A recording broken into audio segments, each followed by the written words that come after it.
बातमी मंत्री नरहरी झिरवाळ आता पुन्हा सक्रिय होणार आहेत। पुढच्या आठवड्यापासून मंत्री नरहरी झिरवाळ सक्रिय होणार अशी माहिती आहे। मंत्रिमंडळ बैठकीला झिरवाळ उपस्थित राहणार आहेत। वरिष्ठ नेत्यांकडून नरहरी झिरवाळ यांना आता हिरवा कंदील देण्यात आला।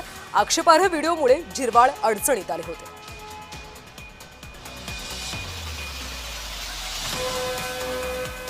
सविस्तर माहिती देत आहेत आमच्या प्रतिनिधी ज्योत्स्ना गंगणे। ज्योत्स्ना, आता वरिष्ठ नेत्यांकडून झिरवाळांना हिरवा कंदील मिळतोय, काय अधिकचे अपडेट्स? अगदी बरोबर आहे। आपण कल्याणी बघतोय की नरहरी झिरवाळ यांच्यावरती आरोप करत एक सोशल मीडियावरती एक व्हिडिओ जो आहे तो व्हायरल करण्यात आलेला होता आणि त्यानंतर जे आहे या प्रकरणामध्ये नरहरी झिरवाळ यांनी त्यांच्या पक्षाच्या अध्यक्षा सुनेत्रा पवार आणि त्याचबरोबर महाराष्ट्राचे मुख्यमंत्री देवेंद्र फडणवीस या दोघांचीही व्यक्तिगत म्हणजे पर्सनली जाऊन भेट घेतली होती आणि त्यांनी त्यांच्याबाबतचा खुलासा जो आहे तो याबाबत पक्षाच्या श्रेष्ठींना आणि त्याचबरोबर मुख्यमंत्री देवेंद्र फडणवीस यांना दिला होता। या संपूर्ण प्रकरणामध्ये नरहरी झिरवाळ यांनी अशी सुद्धा मागणी केली होती की या संदर्भात जे आहे ते संबंधित व्यक्तीवरती गुन्हा दाखल करण्यात यावा, माझ्या बदनामीचा हा प्रकार आहे।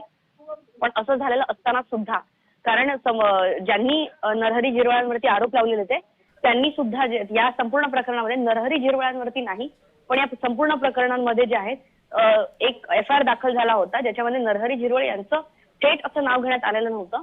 मात्र दुसरीकडे नरहरी झिरवाळ यांनी या संपूर्ण प्रकरणानंतर आज झालेल्या कॅबिनेट बैठकीमध्ये नरहरी झिरवाळ हे कॅबिनेट मंत्री असून सुद्धा उपस्थित राहिले नाहीत आणि त्यानंतर आज पक्षश्रेष्ठीची चर्चा झाल्यानंतर जे नरहरी झिरवाळ येत्या काळामध्ये जे आहेत ते कॅबिनेट बैठकीला उपस्थित राहतील, पक्षाच्या कार्यक्रमाला उपस्थित राहतील। पण सर्वात महत्त्वाचं म्हणजे या संपूर्ण प्रकरणामध्ये पक्षाकडून मात्र नरहरी झिरवाळ यांना सध्या तरी क्लीन चिट दिलं असल्याची जी आहे ती माहिती मिळते आणि त्याचमुळे नरहरी झिरवाळ यांना पक्षाकडनं क्लीन चिट मिळाली। त्याचबरोबर त्यांनी महाराष्ट्राच्या मुख्यमंत्र्यांशी सुद्धा याबाबत बोलणं करून गुन्हा दाखल करण्याची मागणी केली असल्यामुळे नरहरी झिरवाळ यांच्या पाठीशी त्यांचा पक्ष उभा आहे आणि या संपूर्ण प्रकरणामध्ये जोपर्यंत संपूर्ण चौकशी होऊन सत्य बाहेर येत नाही ज्योत्स्ना, त्यामुळे नरहरी झिरवाळ यांना एक प्रकारे आता दिलासा मिळालाय असंच म्हणावं लागेल। धन्यवाद माहितीसाठी।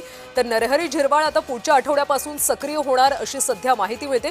मंत्रिमंडळ बैठकीला आता झिरवाळ उपस्थित राहणार आहे।